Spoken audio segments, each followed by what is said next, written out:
میرا گھر مسلم دوست ہے، ان لوگوں نے مجھے وہاں پہ رکھا بجلی کے لیے اور مجھے اٹھا کے لے وہاں سے دارالامان یعنی کہ وہ جگہ جہاں انسان کی جان و مال اور عزت کی حفاظت ہو، لیکن یہ کیسا دارالامان ہے جہاں پر عورتوں کی عزت کی حفاظت تو دور کی بات، ان کی عزتوں کا کاروبار کیا جاتا ہے۔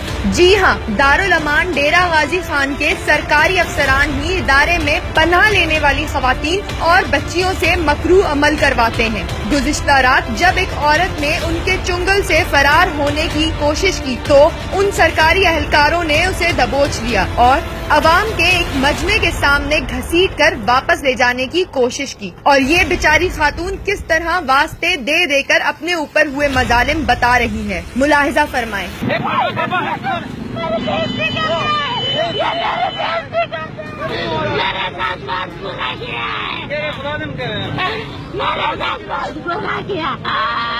لیکن اس سب سے زیادہ افسوسناک بات یہ ہے کہ لوگوں کی ایک بڑی تعداد یہ تماشا دیکھتی رہی، کوئی ایک بھی شخص اس بے بس اور لاچار خاتون کی مدد کو آگے نہ بڑھا۔ آخر ان کی غیرت کیوں نہیں جاگی؟ کیا ان جیسے افراد اور وہ افراد جو ان سے یہ مکروہ کام کرواتے ہیں وہ اس انتظار میں ہوتے ہیں کہ کل کو ان کی ماں بہن کو گھسیٹا جائے تو کچھ کریں گے؟ لیکن یاد رہے، جو اس قسم کے واقعات ہوتے دیکھ کر اسے محض تفریح سمجھے گا، کل کو خود بھی اس سے بڑے سانحے کا شکار ہو سکتا ہے، کیونکہ دنیا مکافات عمل ہے۔ جو آج کسی کی مدد کو آگے نہیں بڑھے گا، کل کو وہ خود بھی مصیبت میں تنہا ہوگا۔ اور ہماری قانون نافذ کرنے والے اداروں سے یہ درخواست ہے کہ اس دارالامان کے خلاف کڑی سے کڑی کارروائی کی جائے۔